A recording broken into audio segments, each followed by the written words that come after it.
Assalamualaikum warahmatullahi wabarakatuh.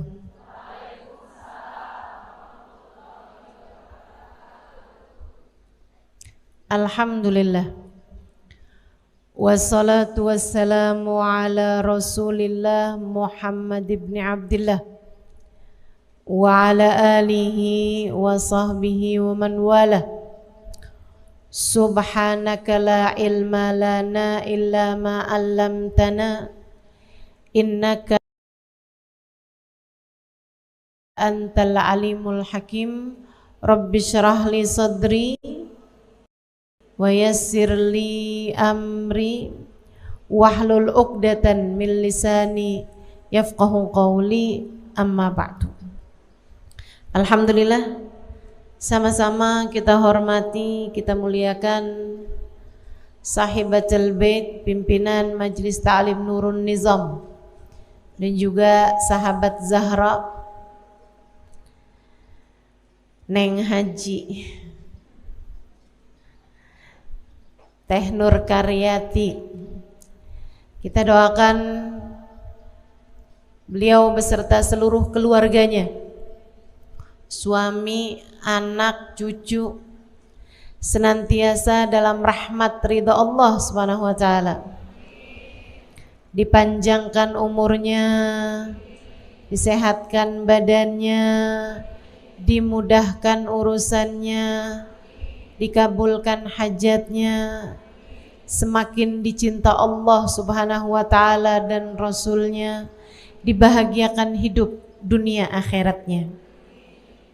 Segenap hubabah, segenap ibu nyai pimpinan pondok pesantren, dan juga ibu-ibu pimpinan majelis ta'lim, para ustadzah, para syarifah, yang semoga semuanya dirahmati dan dimuliakan Allah Subhanahu wa taala, serta tentu saja semua yang hadir di majelis ini, baik ibu-ibu, kakak-kakak, adik-adik, anak-anak, yang mudah-mudahan semuanya dirahmati dan dicintai Allah, disayangi dan disyafaati Nabi besar Muhammad, dikaruniakan rezeki yang halal, yang thayyib, yang berkah, dikaruniai anugerah yang tak terbatas dunia hingga akhirat insyaallah. Amin ya rabbal alamin. Hari ini pembahasannya mengenai membuka pintu rezeki. Ini kayaknya permintaan orang-orang Purwakarta. Habis lebaran rezeki pada seret ustazah, gitu katanya, betul? Biasanya tuh siklusnya Ramadan buat orang-orang Indonesia, 10 hari pertama Ramadan yang banyak di masjid, 10 hari yang berikutnya yang banyak di mall, di pasar, belanja, beli baju baru. 10 hari yang berikutnya di stasiun, di terminal, di bandara, mau pada mudik gitu ya. 10 hari habisnya lebaran yang banyak di Pegadaian.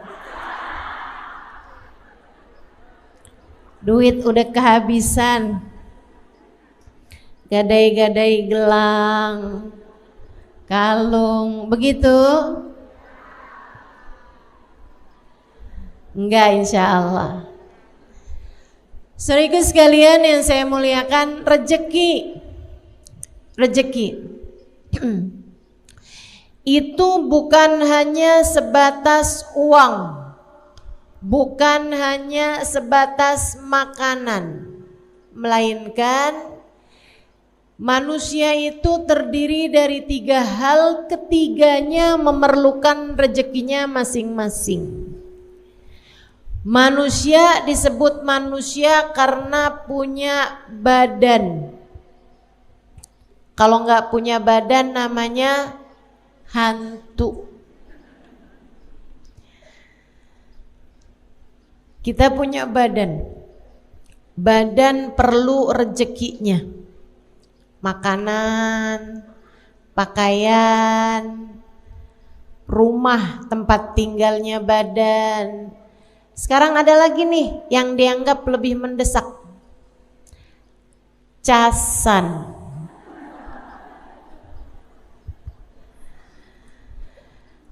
Badan perlu pakaiannya, perlu makanannya, dan itu adalah rezekinya badan kita.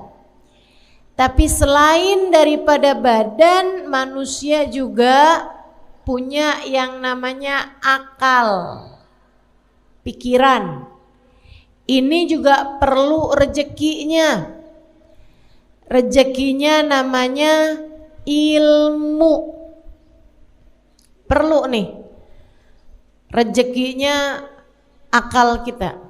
Saya ingat kalau saya habis bicara di Malaysia, di Singapura, selesai itu orang kalau salaman sama saya suka bilang, makasih Ustazah, Allah rezekikan saya untuk mendengarkan ilmu Ustazah. Terima kasih, Allah rizkikan saya mendengarkan ilmu Ustazah. Mereka benar-benar menganggap ilmu yang diberi itu adalah merupakan rezeki. Dan memang demikian, sebab akal perlu ilmu. Mudah-mudahan kita semuanya dikaruniai ilmu yang manfaat. Ilmu yang bawa kebaikan, kebahagiaan bagi dunia hingga akhirat. Ilmu yang menjadi hujjah lana wala taj'alhu hujjah alaina birahmatika ya arhamar rahimin. Amin ya rabbal alamin. Manusia punya badan, manusia punya akal. Keduanya perlu rezekinya masing-masing. Dan yang ketiga, manusia punya hati. Hati perlu rezekinya. Rezekinya hati banyak. Orang kalau penuh rezeki hatinya, biasanya jadi enggak terlalu perlu sama rezeki badannya. Orang kalau hatinya rezekinya banyak, itu biasanya enggak terlalu memerlukan sama rezekinya badan. Apa rezekinya hati? Yang nomor satu adalah rahmatnya Allah. Rezekinya hati, kasih sayangnya Allah. Hati yang disayangi adalah hati yang dikaruniai rezeki yang paling penuh. Itu sebabnya Allah ketika menyebut Nabi Muhammad dengan bahasa an'amallahu alaihim, orang yang dikasih nikmat, dikasih rezeki yang paling banyak. Padahal secara makanan Nabi Muhammad pernah mengganjal perutnya dengan batu karena 3 hari 3 malam gak makan apa-apa. Padahal kalau secara pakaian Nabi Muhammad memiliki pakaian yang sangat sedikit. Nabi apabila punya sendal yang baru, sendal yang lama disedekahkan. Nabi Muhammad rumahnya sangat kecil, tapi Allah bilang, kamu wahai Muhammad manusia yang dirizkikan nikmat yang paling banyak, rezeki yang paling banyak turunnya kepadamu wahai Muhammad. Kenapa bisa begitu? Padahal kita melihat keterbatasan rezeki secara badan yang Allah SWT berikan kepada baginda kita Nabi Muhammad. Sebabnya adalah karena Allah menjadikan rezeki hatinya Nabi Muhammad penuh. bahkan luber. Allah mengatakan, wa ma arsalnaka illa rahmatan lil alamin. Kami utuskan engkau wahai Nabi Muhammad meluberkan rahmat bagi semesta. Rahmat yang Allah berikan kepada Nabi Muhammad penuh, luber-luber, sampai Nabi Muhammad bisa menjadi orang yang menebarkan kasih sayang Allah kepada kita umatnya. Innama ana rahmatun muhdah, kata Nabi Muhammad alaihissalam, sesungguhnya saya adalah rahmat yang Allah subhanahu wa ta'ala bagikan ke atas muka bumi ini. Itu Nabi kita Muhammad sallallahu alaihi wa ala alihi wa sahbihi wasallam.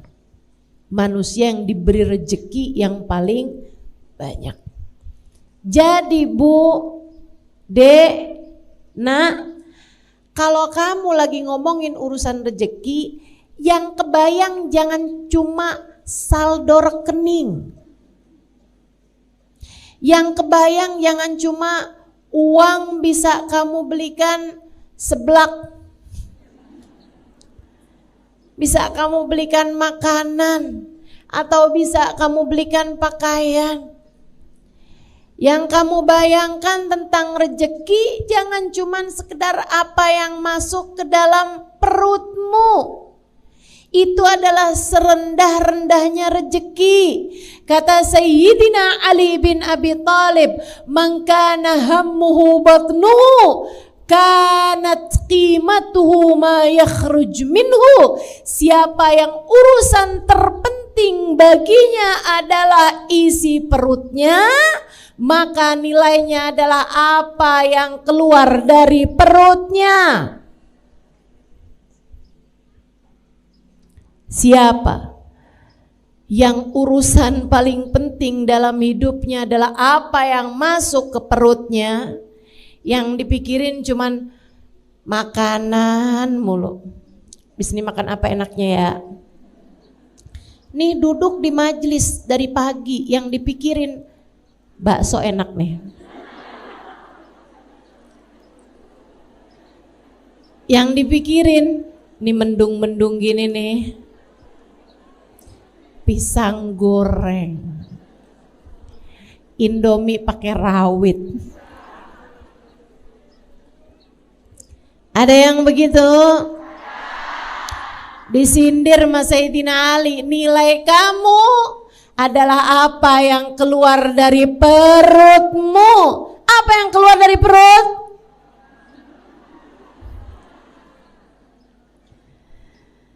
Ya Allah, rezeki bukan cuman sekedar itu Bu. Rezeki bukan cuma itu Dek. Rezeki bukan cuman sekedar makanan. Enggak gitu. Itu termasuk bagian dari rezeki, akan tetapi itu adalah serendah-rendahnya rezeki. Nah kalau minta rizki, minta tuh sekalian rizki yang besar-besar. Bahkan badan kita ini rezeki paling besarnya bukan makanan. Mauan mana punya makanan enak-enak tapi sakit, ama sehat tapi makanannya serba sedikit atau serba terbatas. Mauan mana? Sehat tapi makan enak, katanya iya. Teman-teman seiku sekalian yang saya muliakan, kesehatan itu adalah rezeki yang lebih besar daripada rezekinya makanan gitu. Kita tuh sama Allah kalau dikasih sehat Bu, makan apa aja enak, betul? Saya dulu tidak menyadari ucapan itu sampai umur saya 40 tahun. Udah di atas umur 40 tahun ya Allah, gak boleh salah makan dikit.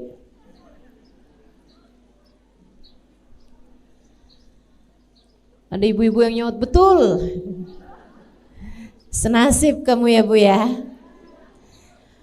Ibu-ibu saudaraku sekalian saya muliakan, orang kalau badan sehat makan apa aja juga enak. Tapi begitu badan lagi gak sehat, begitu badan lagi gak enak, ya Allah, ya Allah. Makanan mahal-mahal, makanan enak-enak, jadi gak bisa dimakan. Karenanya lebih daripada sekedar rezeki berupa makanan, kamu harus minta kepada Allah Subhanahu wa taala rezeki berupa kesehatan, sebab kesehatan lebih bernilai daripada makanan. Saudaraku sekalian saya muliakan, ini rezeki nih, macem-macem. Jadi bukan hanya itu. Rezeki berupa kenyamanan, rezeki berupa memiliki keluarga yang saling sayang, memiliki keluarga yang saling mendukung satu sama lain. Rezeki apa bukan rezeki? Rezeki. Nih akal kita nih perlu rezeki berupa ilmu. Tapi ilmu itu juga ibu-ibu saudaraku sekalian yang saya muliakan, adik-adik semuanya, enggak asal ilmu bisa Allah Subhanahu wa taala rezekikan kepada kita. Kita perlu guru buat menyampaikan ilmu dengan cara yang paling indah. Guru saya Habib Ali Al-Jufri pernah mengatakan, saya ketika membaca berita teroris bawa bom bunuh diri, ngebom, saya kalau baca berita ada pasukan-pasukan bawa bendera la ilaha illallah Muhammad Rasulullah, nyerang anak-anak, nyerang orang-orang tua, bawa ketakutan di hati manusia. Beliau mengatakan, saya kalau mendengar ajaran-ajaran yang haram, bid'ah, syirik, berziarah ke makam, syirik, wah, kata Habib Ali Al-Jufri, saya bersyukur tidak mendapatkan guru seperti mana yang mereka mendapatkannya.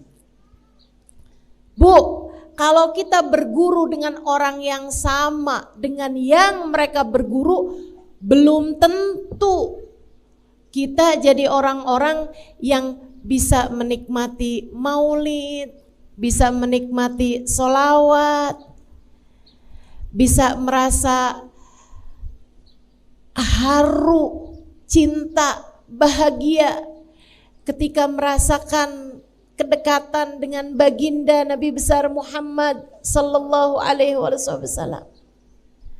Betapa ternyata memiliki guru yang bisa membawa kita kepada rasa cinta kepada Allah, rasa cinta kepada Rasulullah adalah rezeki yang luar biasa besarnya, yang harus terus-terusan kita minta pada Allah Subhanahu wa taala. Saya doakan guru-guru saya, Allah sehatkan badannya, bahagiakan hatinya, betahkan hidupnya di dunia ya Allah. Kita doakan Bu, Habib Umar bin Hafid, Habib Zain bin Smith, para ulama-ulama kita, banyak ibu-ibu sekalian, baik yang ada di luar-luar negeri ataupun yang ada di dalam-dalam negeri, kita harus doakan ulama-ulama yang ada di sekitar kita nih, yang bawa kenyamanan, kebahagiaan saat kita menuntut ilmu pada mereka, harus kita doakan. Karena apalagi kalau tingkatan ulama-ulamanya yang sudah mencapai tingkat murabbi, tingkat mursyid, mampu mendidik hati dan jiwa dari para murid-muridnya, sekelas Habib Umar bin Hafid, sekelas Hubabah Nur. Itu ibu-ibu sekalian perlu banget buat kita doakan biar betah hidupnya di dunia. Kalau nggak betah-betah Bu, mereka pengennya pergi aja. Kalau pergi siapa yang rugi? Kita. Harus kita doakan biar pada sehat, biar pada seneng, biar pada bahagia, biar pada betah kerasan hidup di dunia, biar nggak minta cepet-cepetan berangkat menuju surga Allah Subhanahu wa ta'ala. Rezeki macem-macem. Karenanya untuk rezeki ilmu ini juga ibu-ibu nih punya PR mendoakan anak-anaknya. Ibu udah alhamdulillah nih seneng hadir di majelis, merasakan kenikmatannya majelis, sampai majelis jam 7, jam setengah 8, datang dari jam berapa Bu? Jam 1 dari kemarin.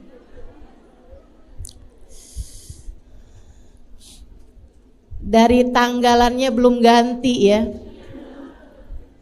Masya Allah. Saudariku sekalian yang saya muliakan, kamu perlu mendoakan anak-anakmu.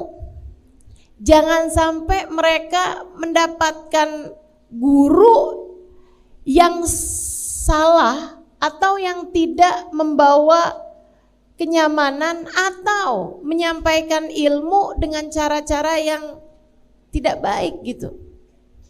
Terus didoain, ya Allah kasih buat anak cucu saya ya Allah guru yang dapat membimbing hati mereka menujumu ya Allah. Nih dengerin bener-bener nih. Kalau kamu doa jangan cuman ya Allah anak-anak saya ya Allah jangan sampai lapar. Anak saya Allah kasih sehat, biar pada bisa belajar benar, ujiannya bagus. Jangan cuma sekedar itu ibu sekalian, doakan juga.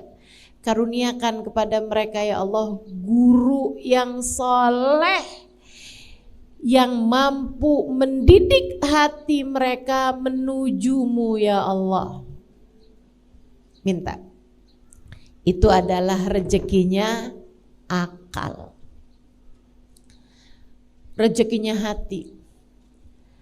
Lebih tinggi lagi.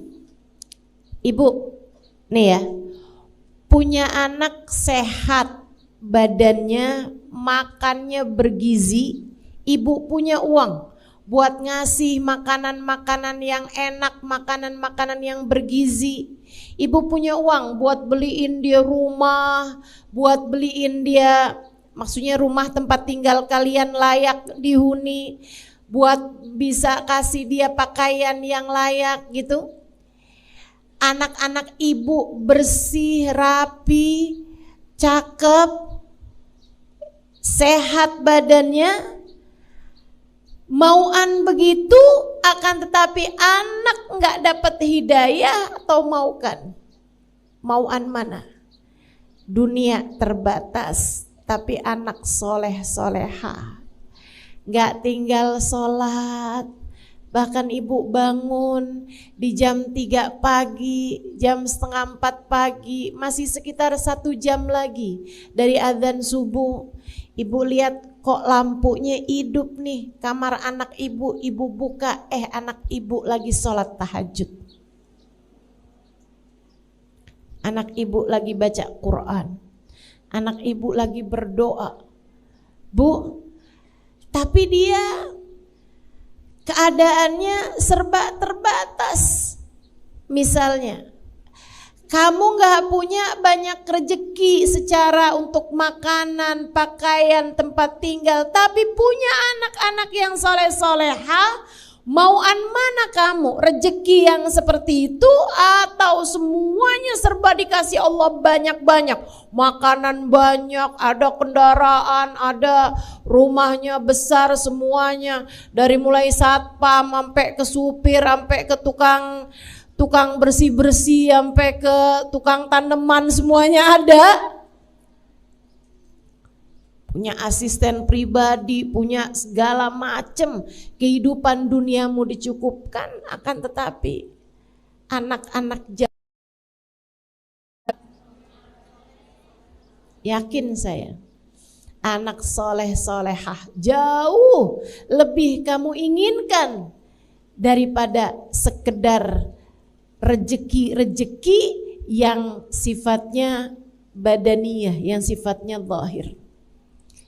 Dari sini kita tahu rejeki akal, rejeki hati jauh lebih indah daripada sekedar rejeki badan kita. Meskipun ketiganya semuanya harus kamu miliki.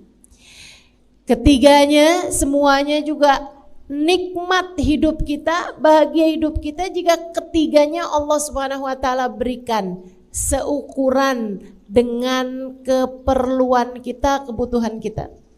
Rezeki itu Bu enggak harus banyak, yang penting pas. Ya Bu ya? Pas waktunya lapar ada makanan. Pas waktunya tidur punya kamarnya, punya tempat tidurnya, kamarnya ada AC-nya. Atau kalau di Purwakarta nggak panas, ada kipas anginnya. Itu kan namanya pas. Pas waktunya nih orang berangkat haji, ibu mau ingin juga pengen daftar haji juga, pas ada uangnya. Ya kan? Waktunya mau pergi majelis nih hari di Nurun Nizam, ada ongkosnya. Kan begitu?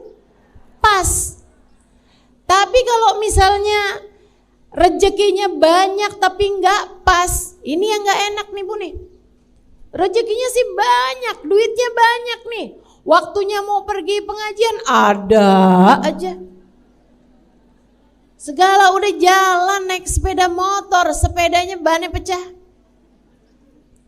Ada aja gitu. Penghalang-penghalang dari mendapatkan kesenangan dan kebahagiaan. Makanya bukan itu yang kita minta. Yang kita minta itu rezeki yang pas. Itu pula yang diminta oleh baginda kita Nabi besar Muhammad sallallahu alaihi wasallam untuk rezeki keluarganya. Allahumma ja'al rizqa ali Muhammadin kafafa. Ya Allah, jadikanlah rezekinya keluarganya Muhammad adalah rezeki yang cukup. Yang diminta cukup sama Nabi, bukan berlebihan, bukan banyak, akan tetapi menenggelamkan. Karena rezeki yang penting cukup, yang penting pas. Mudah-mudahan Allah karuniakan kepada kita rezeki yang pas, rezeki yang cukup, rezeki yang jadi sebab kebahagiaan bagi hidup kita dunia hingga akhirat insyaallah. Amin ya rabbal alamin. Amin ya rabbal alamin. Rezeki itu yang enggak apa-apa banyak, itu rezekinya hati. Sebab rezekinya hati itu kalaupun banyak, itu yang ada adalah tumpah. Kalau tumpah, maka ia bisa mengalir kepada orang-orang di sekeliling. Kamu kalau sama Allah, diluberkan rahmatnya Allah subhanahu wa ta'ala ke dalam hatimu, yang ada rahmatnya Allah bakal luber. Kalau udah rahmatnya Allah luber ke dalam hatimu, anak-anakmu ikut merasakan rahmat tersebut. Jadinya adem, pada soleh, hidayah, sholatnya benar, akhlaknya bagus. Bapak ibu sekalian, kalau kamu lihat, kenapa ya anak saya ini keras-keras, suami saya juga keras, ngomong gak pernah pelan, marah-marah mulu. Bu, kurang rahmat. Hati kamu kurang diturunin rahmat, hati keluargamu kurang diturunin rahmat. Kamu kurang rezeki berupa rahmatnya Allah subhanahu wa ta'ala. Orang kalau diturunin rahmatnya Allah, kasih sayangnya Allah penuh dalam hatinya, kasih sayang tersebut membuatnya akan menyayangi siapapun dan membuatnya tak tega menyakiti siapapun. Orang kalau besar rahmatnya Allah dalam hatinya, dia akan menyayangi siapapun dan apapun dan akan membuatnya tak sampai hati menyakiti siapapun dan apapun. Bahkan kepada binatang sekalipun dia tak sampai hati menyakitinya. Ibu-ibu sekalian saya muliakan, Habib Ali Habsyi, penulis Maulid Simtud Durar, itu ibu, beliau mengatakan, sepanjang hidup saya di kota Sewun tidak ada orang yang bertengkar. Kenapa bisa begitu? Dari besarnya rahmat, dari besarnya rejeki berupa rahmat yang Allah Subhanahu wa taala turunkan ke dalam hatinya Habib Ali Al-Habsyi. Masya Allah, Masya Allah. Ibu liatin tuh, anak-anak ibu pada suka bertengkar apa enggak? Yang enggak salahin emaknya juga heeh. Kenapa ya Ustazah, anak saya kalau ngomong kasar? Kamu bagaimana? Iya sih. Ya enggak salah. Kurang rahmatnya Allah Subhanahu wa taala. Ayo nih, kita perlu nih semua rezeki-rezeki ini. Gimana nih cara ngebuka rezeki-rezeki ini nih? Termasuk nih adik-adik jomblo nih. Sampai setiap majelis kalau udah waktunya doa, ya Allah jodoh ya Allah. Anaknya Pak Lurah cakep tuh ya Allah. Baik juga kelihatannya. Jodohin saya sama dia ya Allah. Kalau enggak sama dia yang mirip sama dia ya Allah. Daripada susah-susah dia aja deh ya Allah.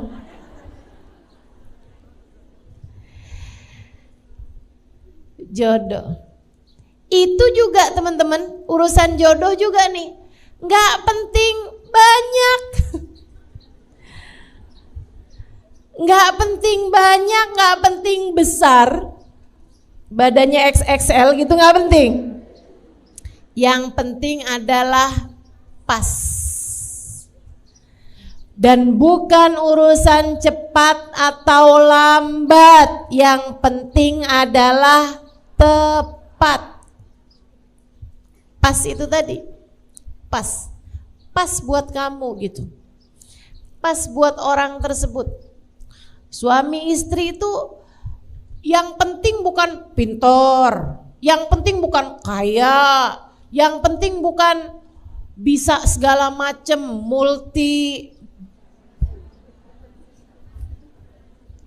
multimedia. Enggak gitu ya. Yang penting tuh bukan hal-hal yang seperti itu, akan tapi suami sama istri itu yang penting pas, tepat, klop gitu. Itu yang paling penting. Dan itu juga bagian dari rizki, bagian dari rejeki. Sama halnya dengan anak itu juga rejeki, Bu. Anak itu juga rejeki. Dan seperti yang tadi saya sampaikan, rejeki itu enggak penting banyak. Ya Allah, kasih saya anak 12. Enggak penting banyak anak itu, bukan. Yang penting adalah pas. Yang penting adalah yang tepat. Itu yang kita minta dari Allah Subhanahu wa taala. Anak yang pas buat kamu sebagai orang tuanya. Kamu kalau dikasih anak terlalu pinter juga belum tentu bisa jaganya. Kamu kalau dikasih anak terlalu cakep belum tentu bisa jaganya. Betul? Maka yang penting tuh anak tuh yang pas. Waktunya sholat, dia sholat, kan pas. Gitu kan?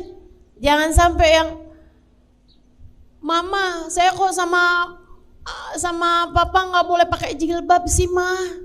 Saya kan udah balik mah. Kata mamanya, nah iyalah, kamu kan Sarifuddin.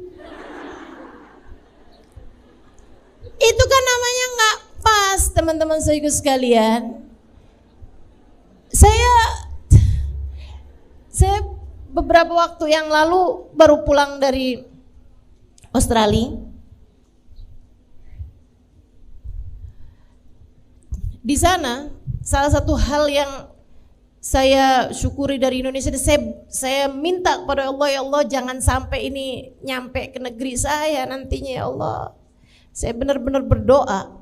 Di sana tuh ibu-ibu saya sekalian, di tempat-tempat umumnya, di bandara, di tempat-tempat umum manapun, ya kayak di rumah sakit misalnya atau di ruang publik lah, tempat wisata misalnya atau apa, kamar mandinya tuh punya 3 jenis. Kamar mandi buat laki-laki, kamar mandi buat perempuan, kamar mandi buat laki-laki yang jadi perempuan atau perempuan yang jadi laki-laki. Unisex, ada tulisannya gitu. Jadi ada tandanya, ada tanda laki-laki, ada tanda perempuan, ada tanda yang laki perempuan. Laki-laki jadi perempuan, perempuan jadi laki-laki. Betapa kita takut hal-hal yang semacam ini terjadi di negeri kita yang tercinta ini.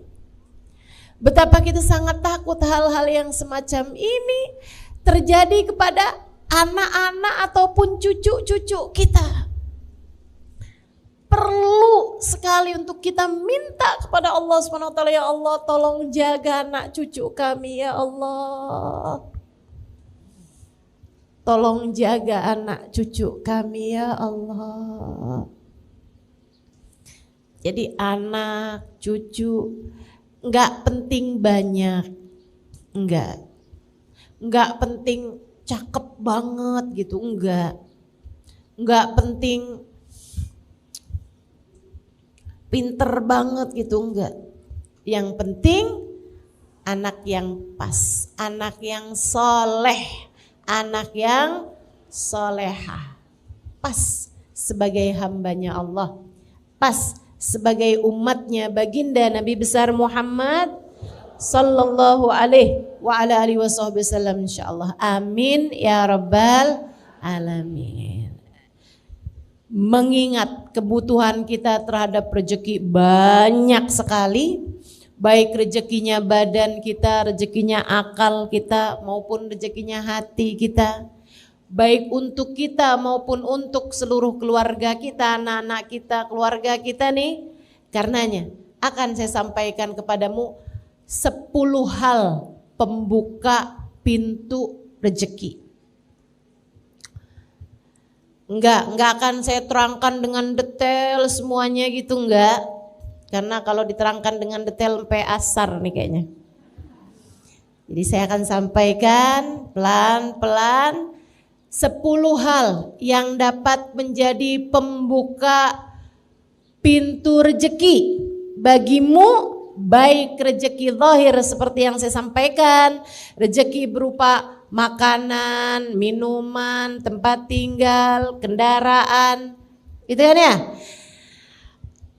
handphone, kenyamanan, apapun aja, rezeki zahir maupun rezeki batin.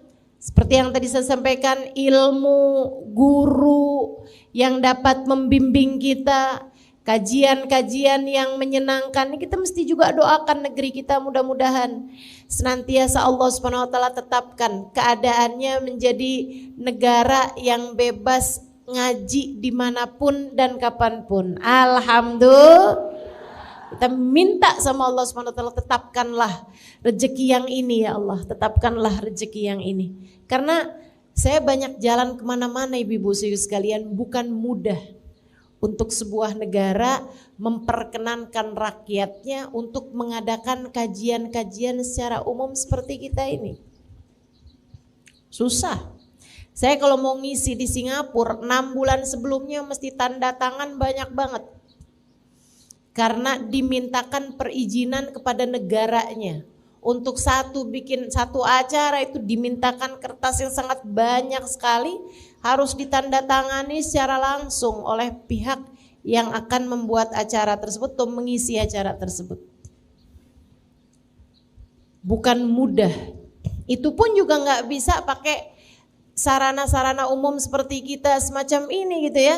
Maksudnya nggak orang duduk sampai di jalan-jalanan itu nggak bisa tuh, mereka tuh harus ngadainnya di tempat yang memang kayak gedung atau tempat-tempat pertemuan atau sekurangnya masjid gitu kan. Itu yang diperkenankan gitu. Sangat sulit sekali kalau ibu pergi ke negara-negara, bahkan kayak negara-negara Saudi Arabia, Abu Dhabi gitu ya, Uni Emirat Arab, juga bukan mudah untuk mengadakan kajian-kajian umum semacam ini.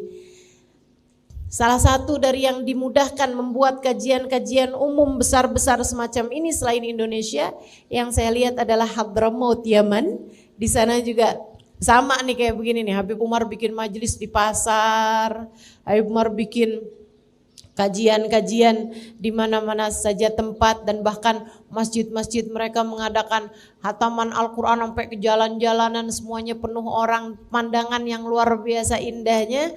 Mudah-mudahan Allah SWT tetapkan negeri ini dan juga negeri Hadramaut ditetapkan kenikmatan-kenikmatannya, dan negara-negara yang lain juga insya Allah mudah-mudahan Allah SWT karuniakan kenikmatan semacam kenikmatan yang Allah berikan pada negeri kita ini insya Allah. Amin ya rabbal alamin.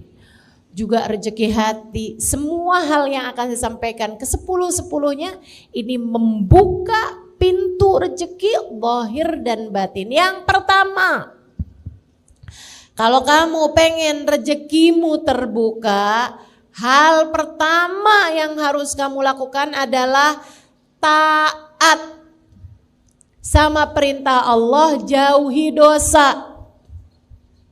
Karena rezeki itu adalah sesuatu yang Allah Subhanahu wa taala berikan dan kamu inginkan. Bagaimana mungkin Allah memberi kepadamu apa yang kamu mau jika kamu tidak melaksanakan apa yang Allah mau? Kerjain dulu yang Allah mau, kamu akan diberi apa yang kamu mau. Taat. Nomor 1, kerjakan perintah Allah, jauhi larangan Allah. Sampai-sampai katanya Sayyidina Fudail bin Iyad kalau saya tidak salah ingat, salah satu dari ulama-ulama kita. Idza hassait kaslan fil jasad. Kalau kamu ngerasa badanmu lemah, males gitu. Lemah badan kamu, dhafan fi jasad. Kalau kamu ngerasa badan kamu lemah, kayak nggak punya kekuatan gitu buat ibadah, buat ngerjain macam-macam hal. Kalau kamu ngerasain badan kamu lemah, kalau kamu ngerasain rezeki kamu tersendat, coba ingat-ingat dosa apa yang sudah kamu kerjakan. Innal dzunub, sungguhnya dosa-dosa memberatkan punggungmu untuk dapat memaksimalkan potensi yang Allah SWT berikan kepadamu. Dosa bikin badan jadi sakit, dosa bikin rejeki jadi seret. Jadi ibu-ibu nih, daripada kamu nuntut suami habis-habisan, kalau nggak bawa duit banyak jangan pulang sekalian ke rumah. Daripada kamu kayak begitu bu sama suami, mendingan kamu introspeksi diri. Ya Allah, rejeki seret banget, dosa apa nih saya nih? Coba diinget-inget. Ngomongin orang, sih. Bohongin suami, iya juga sih. Ngomel-ngomel mulu sama suami sama anak, sih. Nyubit anak, iya juga sih. Selagi dosa-dosa masih kamu kerjakan, bagaimana mungkin kamu berharap Allah memberi apa yang kamu mau jika selama ini kamu tidak menjadi hamba yang Allah mau? Bu, sampai-sampai Saya pernah dengar satu ungkapan, la ghina ma'az zina. Saya nggak pasti apakah itu ucapan dari baginda Nabi Muhammad SAW, entah itu hadis, entah itu ucapan dari seorang ulama, tapi yang pasti kebenarannya memang nyata. La faqra ma'az zina, la faqra ma'ad-duha, kama la ghina ma'az zina. Tidak ada kefakiran bersama dengan salat duha, nanti akan saya sampaikan. Ya, nomor 1 ini, kerjakan perintah Allah, tinggalkan larangan Allah. La ghina ma'az zina, tidak ada kekayaan bersama dengan perzinaan. Hisan wa makna, kata guru saya, guru kita Habib Umar bin Hafid. Hisan wa makna, secara zahir dan batin, artinya orang kalau berzina, dia belum bertaubat dari perbuatannya, masih aja gitu. Tar ketemu sama pacarnya atau sama orang yang dia cintai itu ya, yang dia senengin itu, kemudian dia berzina gitu kan. Teman-teman sih sekalian, walaupun sekarang sedang tidak mengerjakan perbuatan zina itu, tapi dalam masa-masa dia belum bertaubat dari perbuatan zinanya tersebut, tidak akan Allah berikan kekayaan, kecukupan, gak akan. Kurang aja terus, ambisi aja terus, kepengen ini, kepengen itu, terus aja gitu. Walaupun uang saldo di rekeningnya udah banyak, kurang aja rasanya. Dan ini kesian. Bu, saya nggak kesian orang yang punyanya hartanya sedikit. Binisbah harta ya, terhadap urusan harta. Saya nggak kesian sama orang yang hartanya sedikit. Saya kesian sama orang yang hartanya banyak tapi tidak pernah merasa cukup.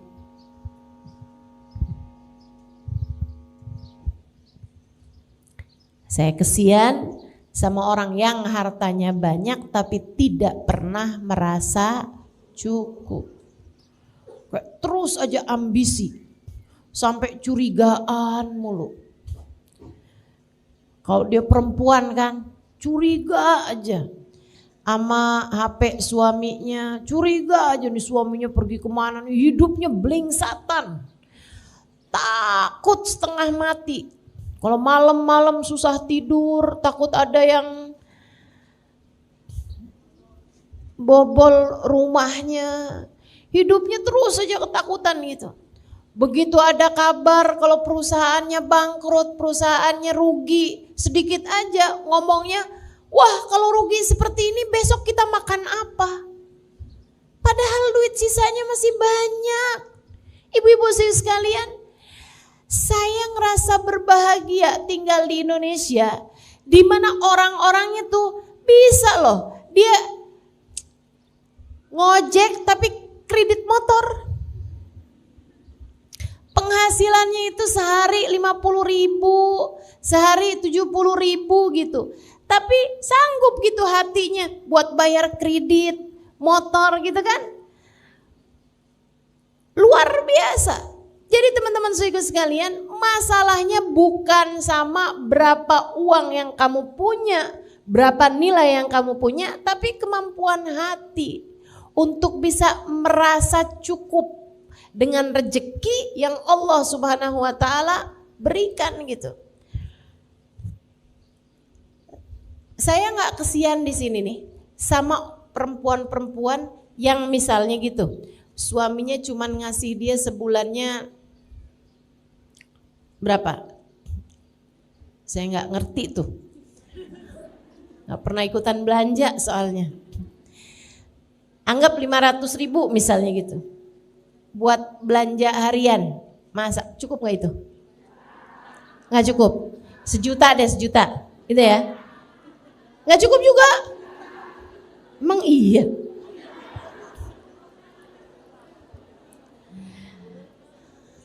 Sebulan nggak cukup, oke. 3 juta. Cukup? Oke. Ya, saya nggak kesian misalnya nih cukupnya nih 3 juta. Tapi dia sama suaminya dikasih sebulan 2 juta. Buat belanja hari-harian gitu. Buat masak hari-harian. Saya nggak kesian sama orang yang seperti itu. Yang saya kesianin adalah perempuan-perempuan yang suaminya udah ngasih setiap bulannya 10 juta. Tapi mukanya nggak ada senyum-senyumnya kecuali tanggal muda.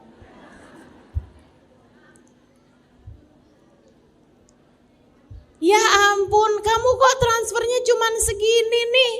Saya nanti bayar arisannya dari mana? Saya nanti nongkrong di mallnya dari mana? Saya nanti buat bayar ini, buat bayar itu. Ya Allah, ya Allah. Jadi teman-teman saya sekalian, tuh dia tuh masalahnya ya. Orang kalau nauzubillah berbuat perzinaan dan dia belum bertaubat dari perzinaannya, itu walaupun dikasih seberapa hatinya nggak akan pernah merasa cukup. Dan itu adalah siksaan paling menyiksa terhadap urusan rezeki. Yang tersiksa tuh bukan yang dikasih rezeki yang sedikit, Bu. Akan tetapi yang tersiksa itu orang yang dikasih rezeki seberapapun gak pernah merasa cukup. Dia orang yang jauh lebih tersiksa. Dan itu orang kalau berzina, naudzubillah min dzalik, sama Allah dikasih hukuman hati yang tidak pernah merasa cukup. Itu namanya hissi. Itu namanya sesuatu yang maknawi, sesuatu yang secara batinnya, sementara zahirnya juga. Guru saya Al-Habib Umar bin Hafid mengatakan, orang kalau berzina belum bertaubat dari perbuatan zinanya, dalam masa-masa perzinahan tersebut pasti sama Allah dikasih waktu di mana dia kelaparan, pengen makan, kehausan, pengen minum, nggak ada yang bisa memberikannya pada saat itu.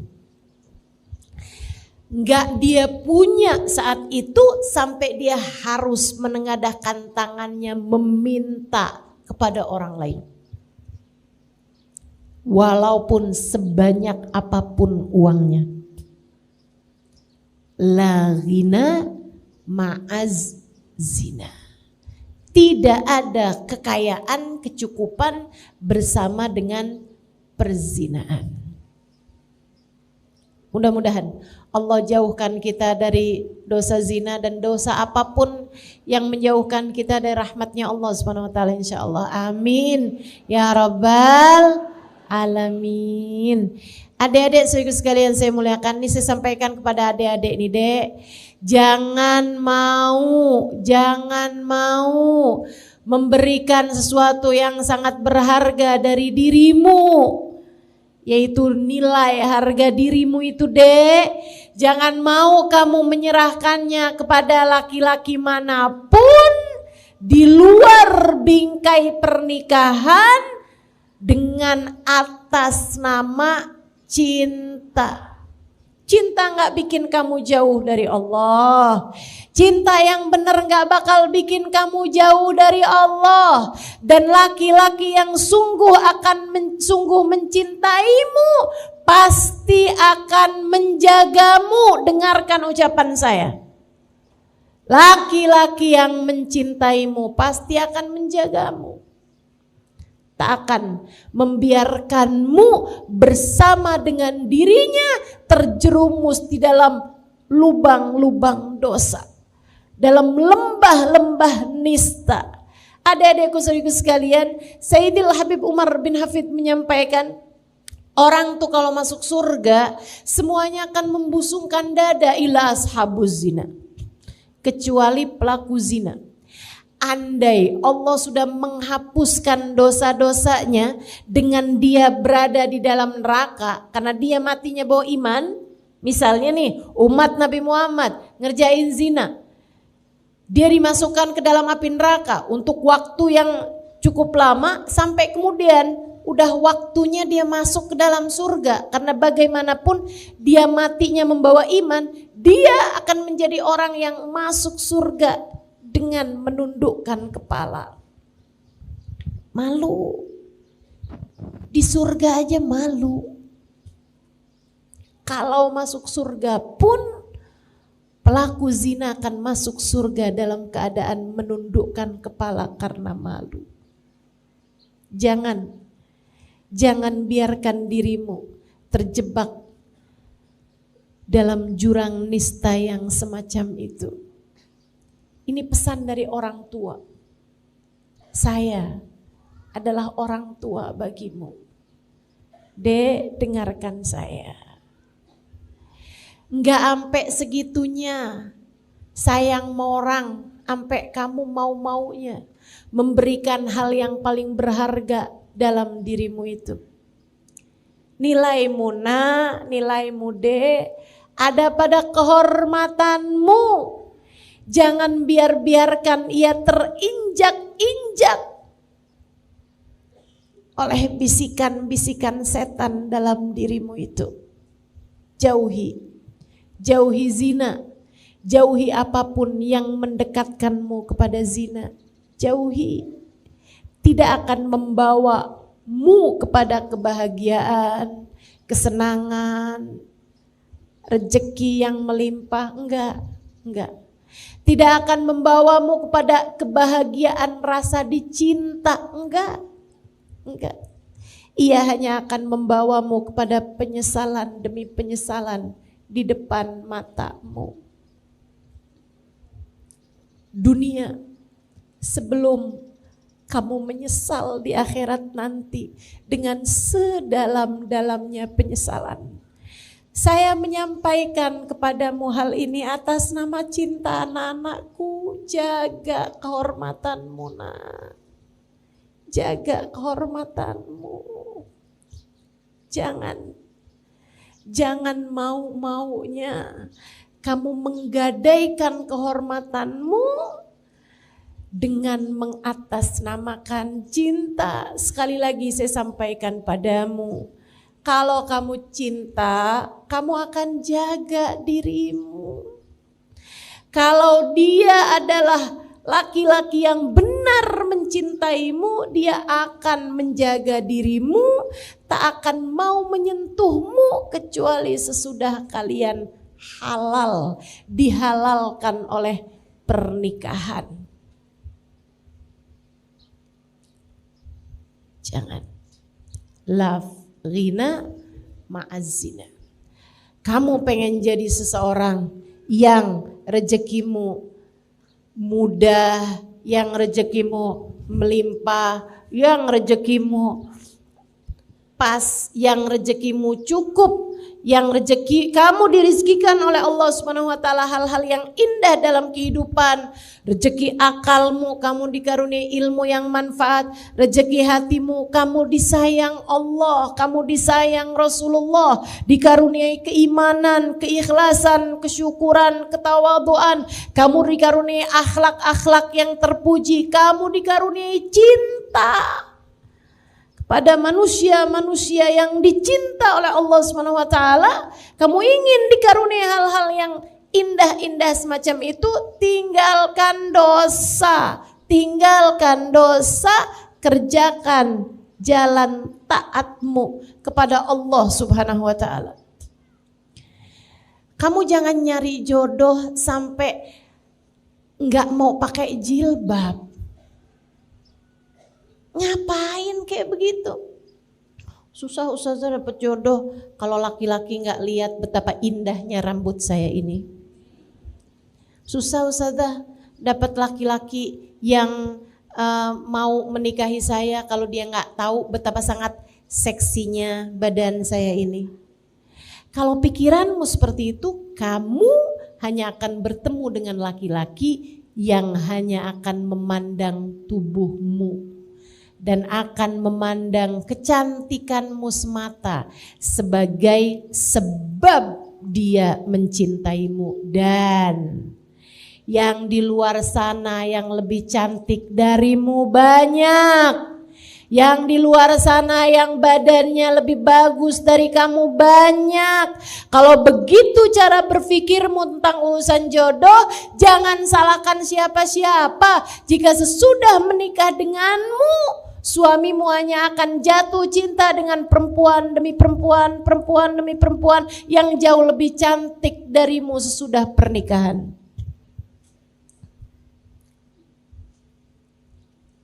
Naikkan nilaimu dengan menaikkan taatmu di sisi Allah. Percaya saya, kamu menjadi apa yang Allah mau, Allah akan beri apa yang kamu mau. Jadilah hamba yang Allah mau, Allah akan menjadi seindah-indah Tuhan sesuai dengan apa yang kamu mau. Allah akan beri padamu apapun yang kamu inginkan. Teman-teman saudaraku sekalian, Allah menyampaikan dalam hadis qudsinya, Innama ana alladhi idza qultu li syai'in kun fayakun sa'aj'al man ahbabtuhu idza qala li syai'in kun fayakun. Aku adalah zat yang apabila menghendaki sesuatu hanya perlu berkata jadilah, maka jadilah sesuatu tersebut.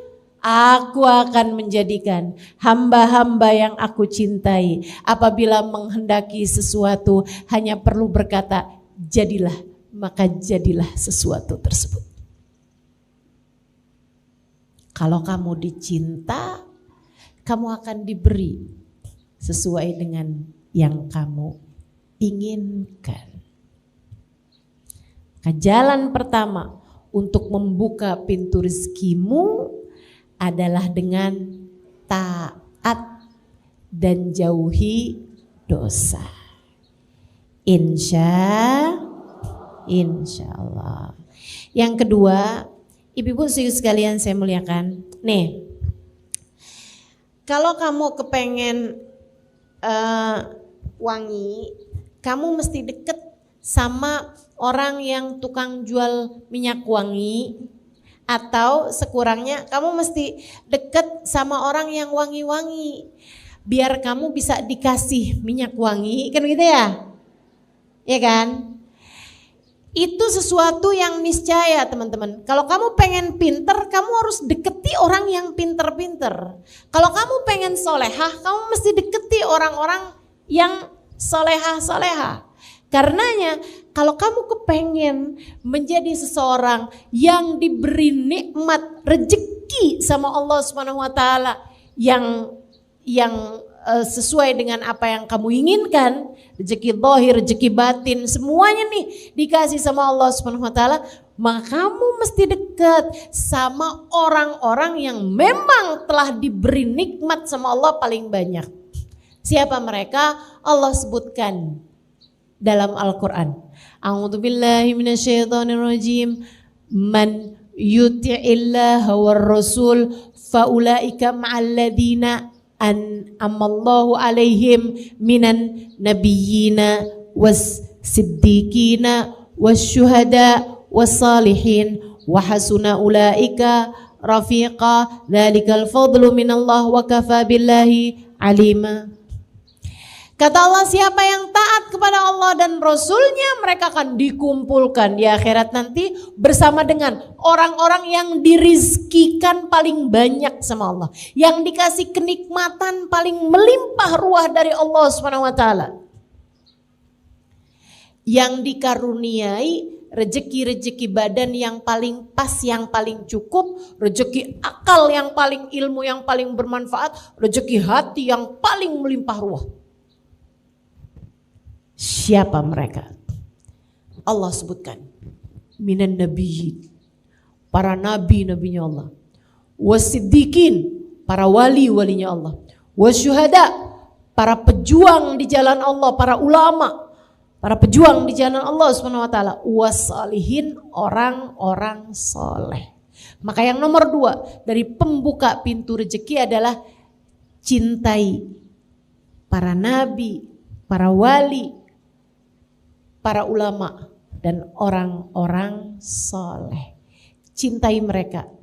Yang mencintainya membawamu kepada kedekatan dengan Allah Subhanahu wa taala. Karena Bu, saya kasih tahu, rezekimu itu hanya perlu kamu jemput.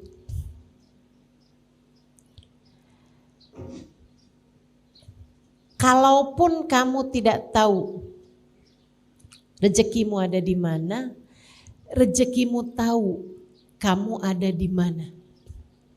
Ia akan sampai kepadamu mau tak mau. Masalahnya di mana alamat rezeki? Sumber rezeki itu di mana? Sumber rezeki ada pada Allah Subhanahu wa taala yang telah menamakan dirinya Huwar Razzaq Dzul Quwwatil Matin. Dialah Allah satu-satunya sang pemberi rizki, dialah pemilik kekuatan tertinggi. Kamu pengen rezekimu seperti yang kamu inginkan, maka dekatilah orang-orang yang memang telah dekat dengan Allah Subhanahu wa taala. Cintai Nabi Muhammad. Cintai Nabi Muhammad. Orang yang di hatinya enggak punya rasa cinta kepada Nabi Muhammad dari umat Nabi Muhammad, andai pun rezeki badannya sama Allah diberikan kecukupan sekalipun, rezeki yang di dalam sini enggak akan pernah diberi oleh Allah Subhanahu wa taala. Karenanya pengen anak-anakmu hidayah, soleh, baik, benar. Pengen kamu disayang sama suamimu, dicintai sama suamimu. Suamimu cintanya sama yang halal-halal, kamu pun juga begitu. Kamu kepengen agar hatimu tidak diberi rasa cinta kepada yang tidak dihalalkan oleh Allah Subhanahu wa taala bagimu. Cintai orang-orang yang dekat dengan Allah Subhanahu wa taala. Cintai Nabimu Muhammad sallallahu alaihi wasallam. Orang kalau di hatinya ada cinta kepada Nabi Muhammad, Allah enggak bakalan tega ngasih dia kesusahan dalam hidup. Bu, ama orang yang sayang sama anak kamu. Kamu misalnya orang kaya, orang mampu gitu ya. Kamu punya uang banyak gitu kan. Terus kamu pergi ke sekolah anak-anakmu atau anak-anakmu pulang bawa teman-temannya. Terus kamu lihat di antara teman-temannya tuh ada anak-anak yang sayang banget sama anak kamu gitu. Sayang banget sama anak kamu. Dia berusaha untuk melakukan apapun yang dimauin sama anak kamu gitu.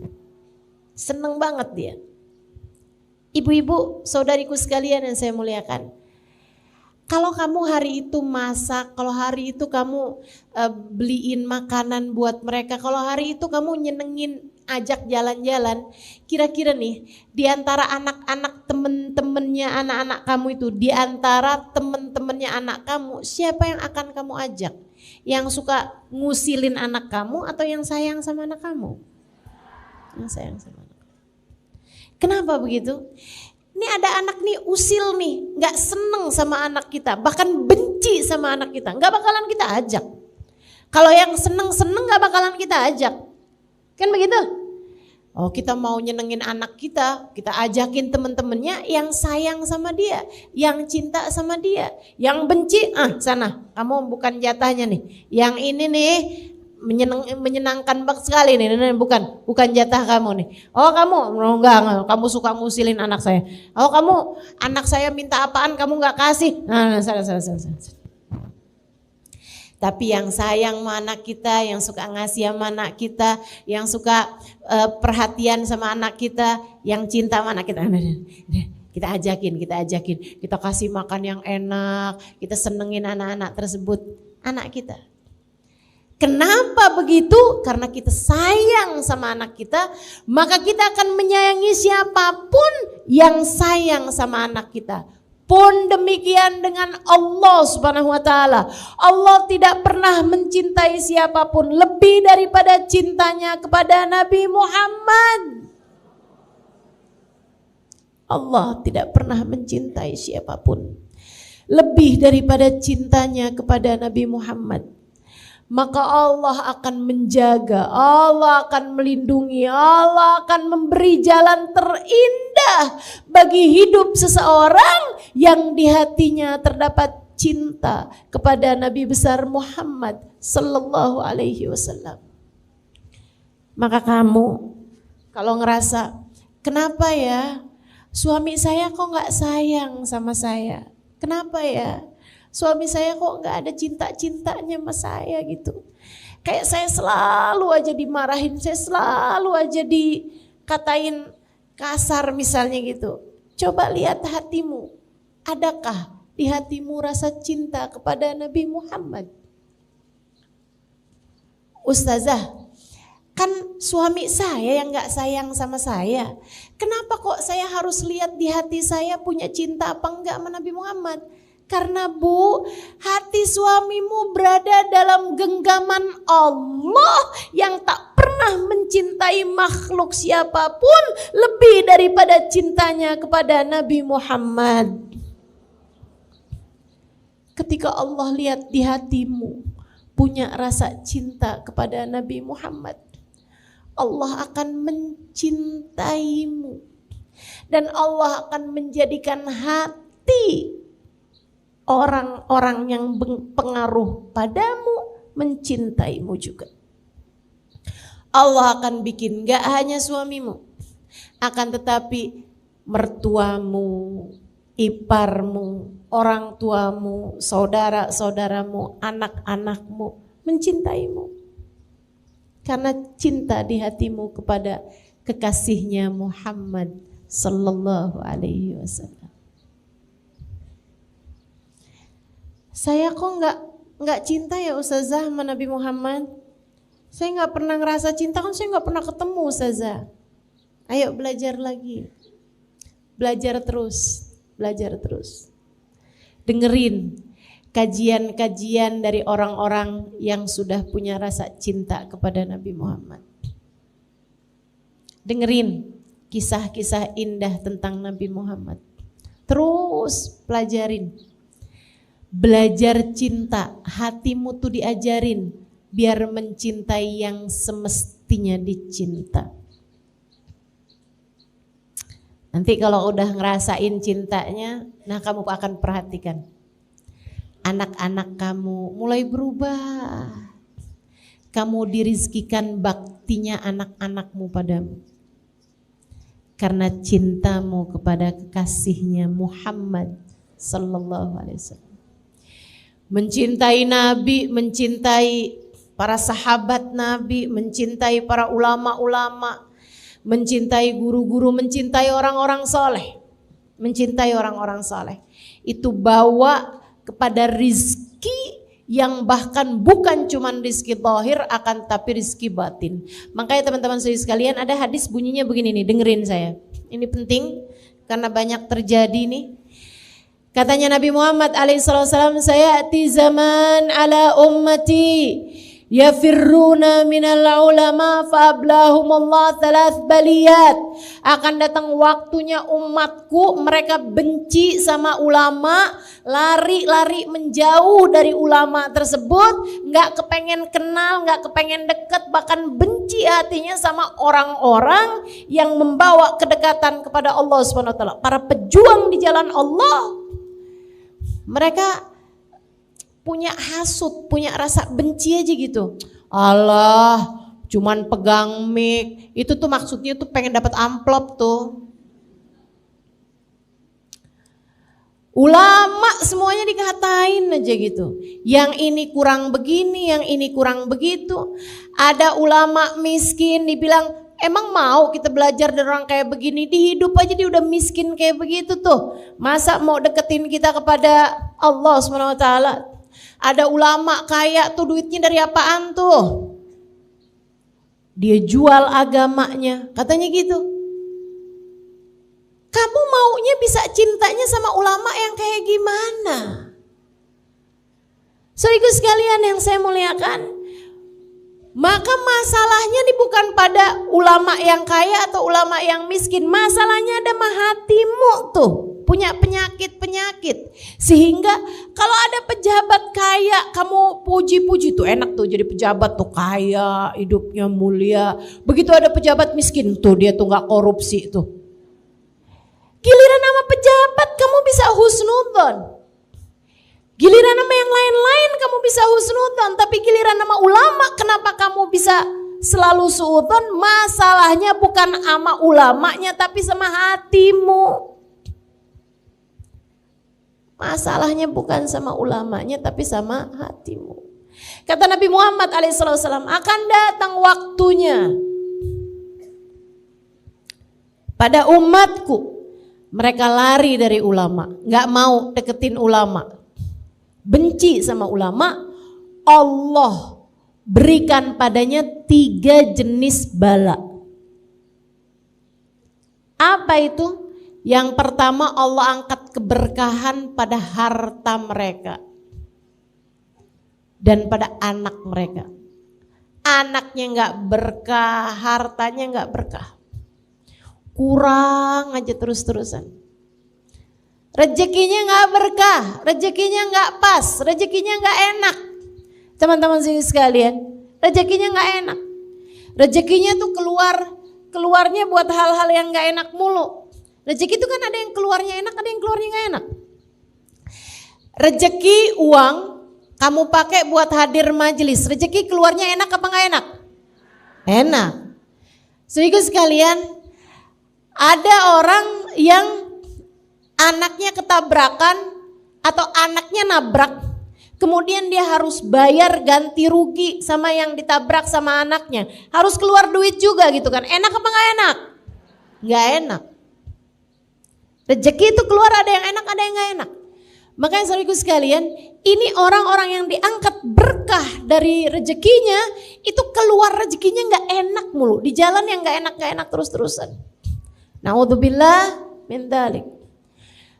Uangnya banyak tapi kepakainya nih buat bayar pengacara, buat urusan rebutan warisan. Ya Allah, gak enak bener. Gak enak bener. Bayar pengadilan untuk urusan tuntutan-tuntutan dari orang lain. Cemaran nama baik lah, apalah segala macam. Itu gak enak banget keluar duitnya. Apalagi kalau uangnya dikeluarkan buat ngeluarin anak dari penjara. Na'udzubillah. Allah kasih bala 3 jenis bala. Kalau kamu gak cinta sama ulama, apa itu? 1, diangkat berkah dari hartanya. Rezekinya gak ada berkahnya, gak ada enak-enaknya rezekinya. Yang kedua, Allah akan kasih pemimpin yang zalim. Pemimpin yang zalim itu gak harus kepala negara atau kepala pemerintahan gitu, enggak harus. Tapi kalau dia perempuan punya suami yang zalim, kalau dia laki-laki gitu kan punya atasan tempat kerja yang zalim, yang enggak sayang sama dia, ada aja. Akhirnya hidupnya terjajah sama orang, teman-teman sekalian. Itu kalau enggak cinta sama ulama. Dan yang ketiga, ini yang paling menyeramkan, orang kalau nggak cinta sama ulama, kata Nabi Muhammad alaihissalam, Allah angkat iman dari dalam hatinya sesaat sebelum dia mati, sehingga dia mati dengan tidak membawa iman. Dia mati bukan sebagai umatnya Nabi besar Muhammad sallallahu alaihi wa ala alihi wa sahbihi wasallam. Maka hal kedua yang harus kamu lakukan untuk membuka pintu rezekimu adalah cintai orang-orang saleh, cintai para ulama, cintai para wali-walinya Allah Subhanahu wa taala, dengan kamu senang berziarah ke makam mereka yang meninggal dunia, dan kamu senang untuk mendatangi majelisnya para ulama-ulama yang masih hidup di atas muka bumi, dan cintain yang nomor satunya adalah baginda Nabi besar Muhammad sallallahu alaihi wa ala alihi wasallam. Yang ketiga,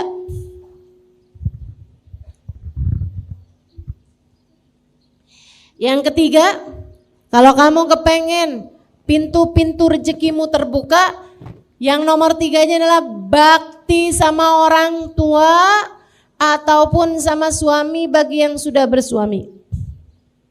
Bakti sama orang tua.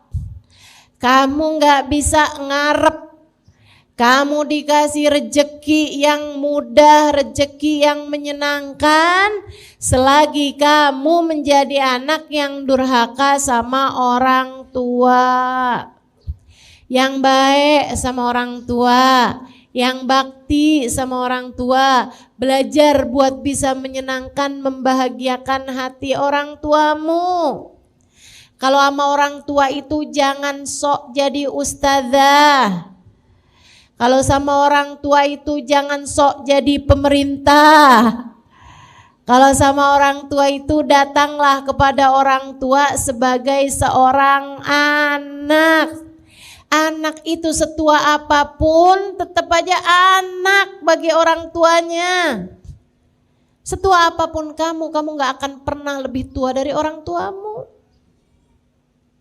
Ya kan?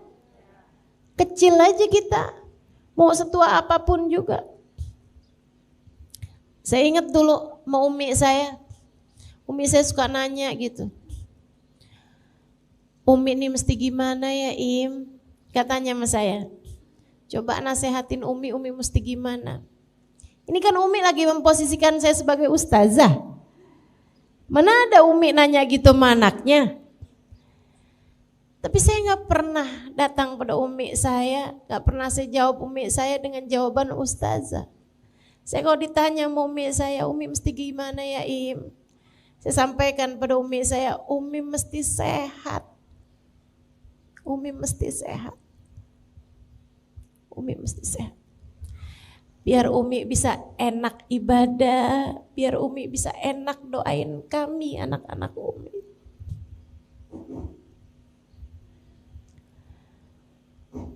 Sama orang tua itu gak usah bawa-bawa dalil teman-teman. Sayangi aja. Gak usah bawa hadis. Gak usah bawa ayat-ayat Quran, gak usah. Gak usah. Sayangin aja, sayangin. Tapi ibu saya gak mau sholat ustazah. Doain. Linangan air matamu meminta kepada Allah Subhanahu wa taala, ya Allah, saya sayang ibu saya, ya Allah, saya sayang mama saya, ya Allah. Maka jangan biarkan ia berada dalam neraka-Mu di akhirat nanti. Selamatkan ia darinya, berikanlah hidayah-Mu padanya. Linangan air matamu mendoakan orang tuamu punya nilai sangat besar di hadapan Allah. Lebih daripada ceramah-ceramah yang kamu sampaikan, lebih daripada kamu menyampaikan dalil apapun kepada orang tuamu itu.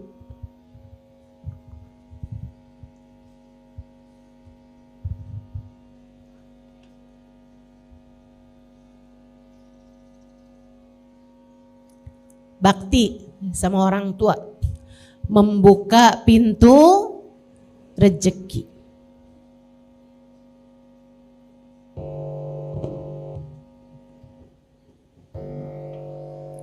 Nih buat adik-adik jomblo, para jombloers, kamu salah satu dari hal yang bisa bikin kamu mudah-mudahan deket dengan jodoh yang soleh. Nih yang amin kenapa emak-emak ya?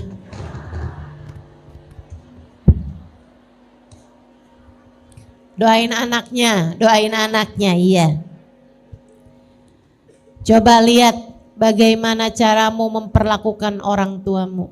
Dek, nak, kamu pengen ada seorang laki-laki yang menyayangimu, belajarlah buat sayang sama orang tua yang telah menyebabkan kehadiranmu di atas muka bumi ini. Saya tahu orang tuamu gak sempurna, banyak kekurangannya, tapi Tanpa mereka kamu gak akan ada di atas muka bumi ini, maka jangan pernah remehkan orang tuamu itu. Bakti sama orang tua atau yang punya suami nih ya, perhatikan betul bagaimana caramu memperlakukan suamimu. Itu akan sangat berpengaruh kepada urusan rezekimu. Para istri-istri tukang ngomel, rezekinya bakalan seret. Percaya, saya liatin. Makanya saya sih selalu percaya sama istilah rezeki istri solehah. Emang bener, istri tuh kalau solehah rezekinya bakalan melimpah ruah. Istri kalau solehah bakalan dikasih sama Allah rezeki yang mudah. Istri kalau solehah, Allah Subhanahu wa Ta'ala bakalan kasih rezeki yang berkah. Maka jadilah istri yang solehah dan jadilah anak yang berbakti kepada orang tuamu. Kamu telah membuka pintu rezeki bagimu. Gitu ya.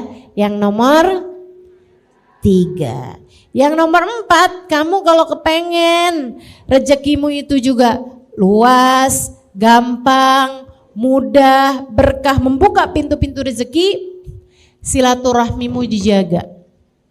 Silaturahmi itu sama siapa? Sama kaum kerabatmu, teman-teman. Sama kaum kerabatmu tuh, sama kakak, sama adik, sama ponakan, sama bibi, yang baik, yang baik. Sama saudara-saudaramu tuh yang baik. Kamu kalau jadi orang yang penuh perhatian sama saudara-saudaramu, ini nih mikrofon nih bagian dari rezeki.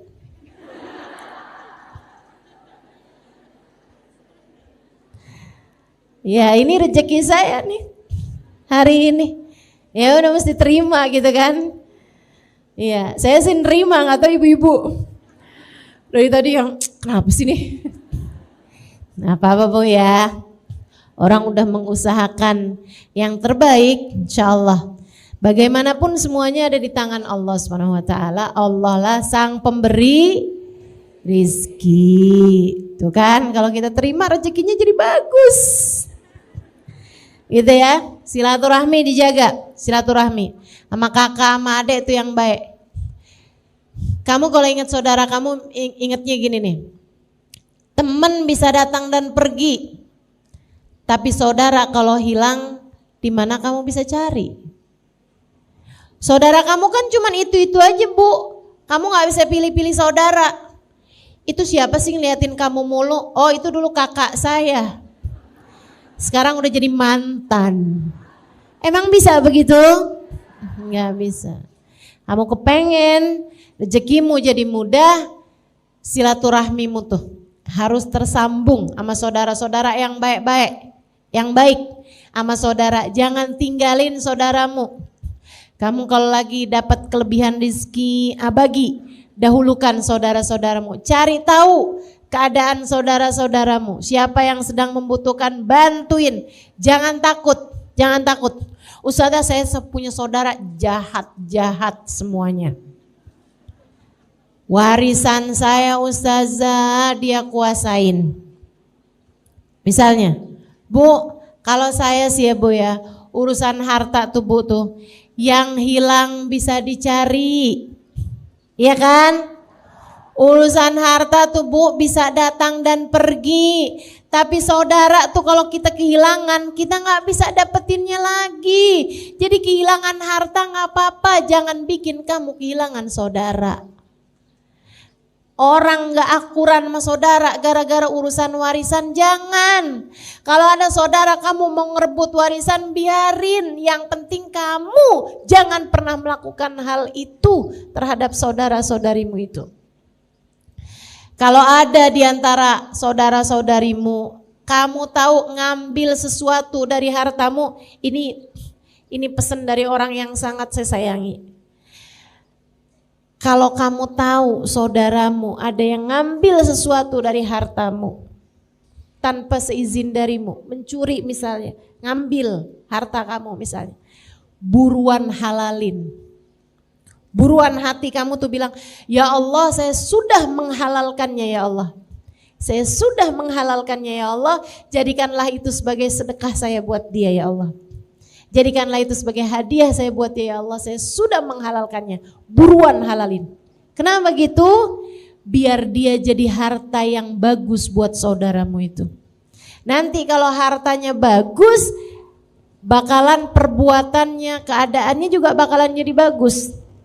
Tapi kalau kamu selalunya itu nggak menghalalkan, apalagi kalau sampai kayak begini, punya saudara begitu modelnya maling, ngambilin harta saya, seumur hidup nggak bakalan saya maafkan. Tar di akhirat saya tuntut saudara saya. Saudariku sekalian yang saya muliakan, jadinya kamu bukan cuma kehilangan harta, kamu juga kehilangan saudara.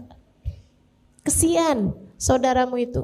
Bisa jadi dia ngambil sama kamu karena memang keadaannya sedang sangat-sangat sulit, sementara dia susah untuk menceritakannya kepadamu.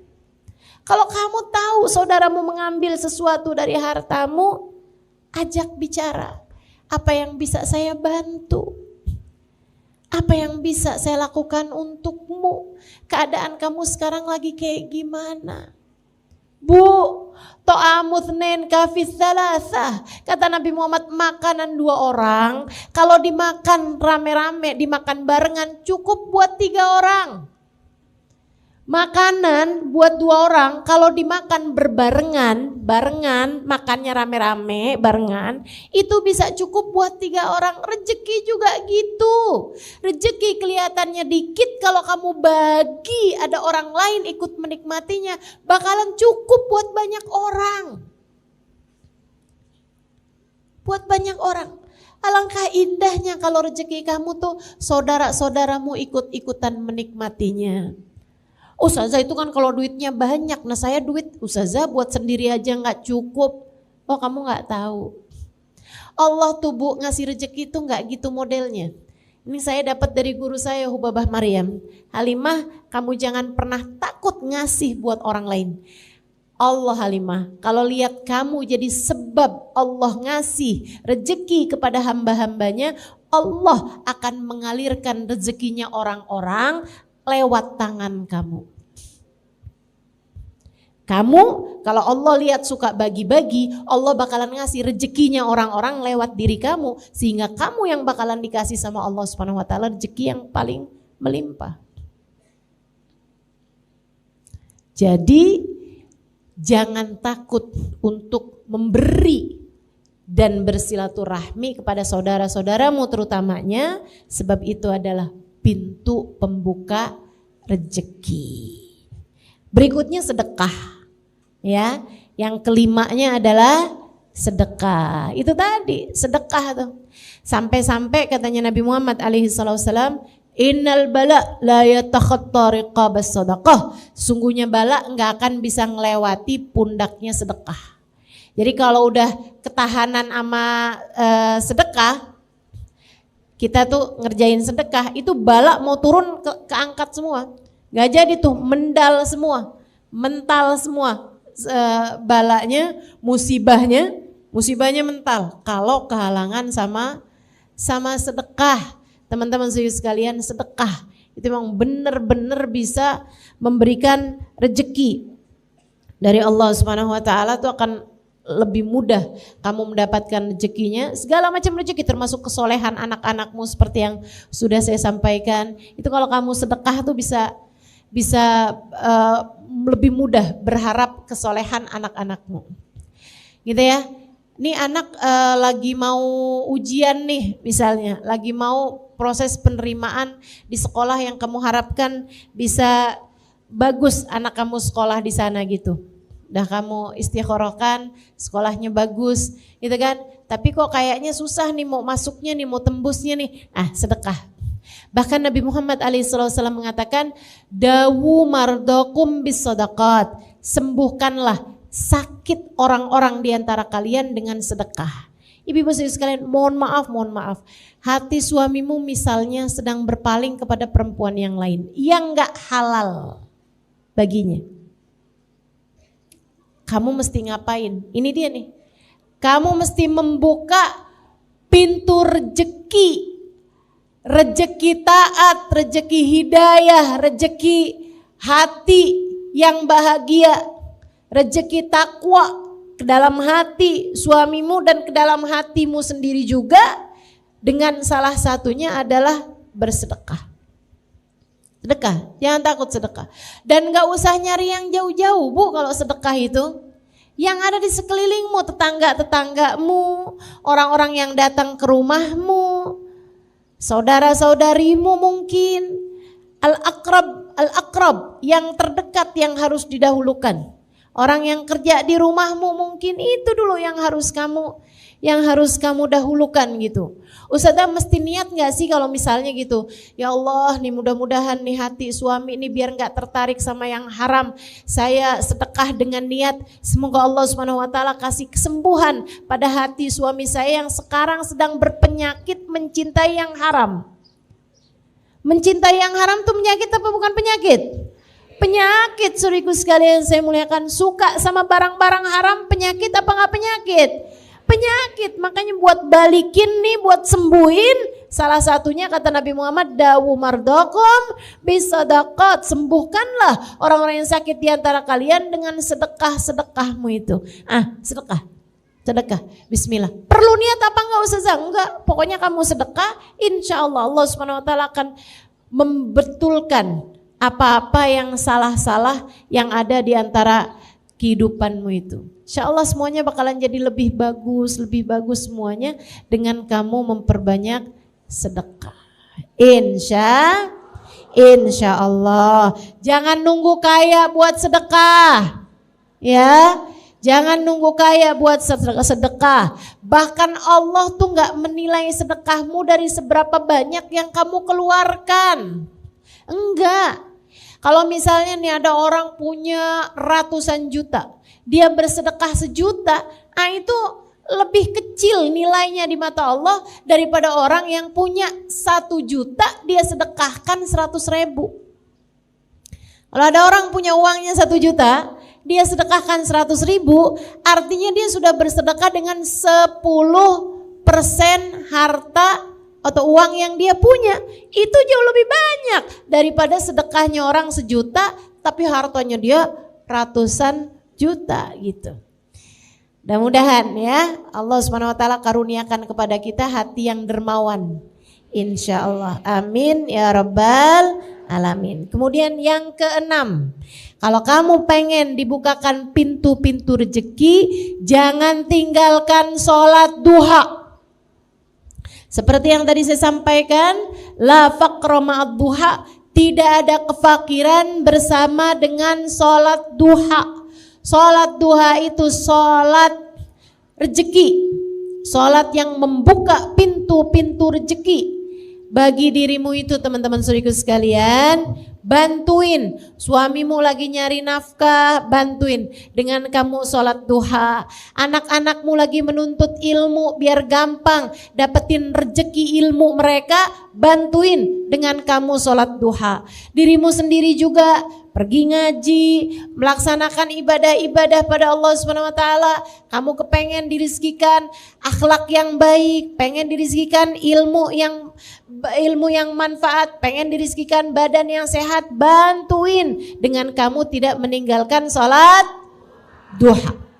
Insya Allah. Berapa rakaat Ustazah? Bebas, boleh 2, boleh 4, boleh 6, boleh juga 8. Saran saya, walaupun sedikit jangan ditinggal. Jangan sekalinya duha banyak tapi besok-besokannya libur. Kamu sholat apaan sih? Banyak banget. Iya saya sholat duha. Berapa banyak? 8. Banyak kamu buat 4 hari. Di 3 harinya libur. Enggak gitu, ibadah tuh enggak gitu ya. Kerjakan walaupun 2 rakaat tapi setiap hari, itu jauh lebih berpengaruh bagimu daripada sekali ngerjain banyak akan tapi kemudian kamu tinggalkan. Insya Allah. Tentu yang fardu-fardu jangan ditinggal. Jangan sholat subuh kagak, duha iya. Yang nomor 7, kalau kamu ingin pintu rezekimu terbuka, jangan tinggalkan surat Al-Waqiah. Ini buat siapapun nih yang bilang ya ampun susah banget nih ada utang, ya Allah rezeki kok seret banget. Baca Wadduha, baca Al-Waqiah. Baca Al-Waqiah. Al-Waqiah apaan dah Ustazah? Bismillahirrahmanirrahim Al-Waqiah, enggak gitu. Surat Al-Waqiah. Kamu baca dari awal sampai akhirnya. Kapan Ustazah bacanya? Kapan aja. Boleh pagi barengan habis selesai sholat duha, boleh asar, habis selesai sholat asar misalnya, boleh juga malam hari, tergantung dari ke lapangan waktumu untuk baca surat Al-Waqiah ini. Sayyidina Ibnu Mas'ud, beliau ketika udah tua gitu ya, hartanya disedekah-sedekahin sama beliau, diberi-berikan. Sampai teman-temannya pada bilang, Ibnu Mas'ud kok gak ninggalin apa-apa buat anak-anak kamu? Oh tenang, saya udah ninggalin buat mereka. Apaan? Suratul Waqiah. Inni taraktu lahum suratul Waqiah. Aku telah meninggalkan untuk mereka surat Al-Waqiah. Karena saya pernah dengar Nabi Muhammad alaihissalam mengatakan, siapa yang membaca suratul Waqiah setiap harinya, Allah SWT akan amankan dia dari segala kefakiran. Ya, akan dikaruniai keamanan dari kefakiran. Kemudian yang ke-8, ya, tambah ringkas-ringkas nih. Yang ke-8, jangan lupa setiap malam setiap subuh, antara adzan subuh ini ya, buat yang ngerasa rezekinya seret, amalin ini. Habis adzan subuh kamu sholat sunnah qobliyah subuh 2 rakaat, kemudian kamu baca subhanallah bihamdi subhanallahil adzim astaghfirullah sebanyak 100 kali. Baru kemudian kamu sholat subuh. Siapa yang ngerasa rezekinya seret, silahkan kerjakan itu. Siapa yang ngerasa, oh kayaknya utang banyak banget nih, gimana caranya biar utang cepat kebayar? Nah tuh baca itu. Baca itu. Urusan-urusan rezeki nih yang sedang berada dalam kesulitan-kesulitan rezeki, silahkan amalkan. Apa tadi bacaannya?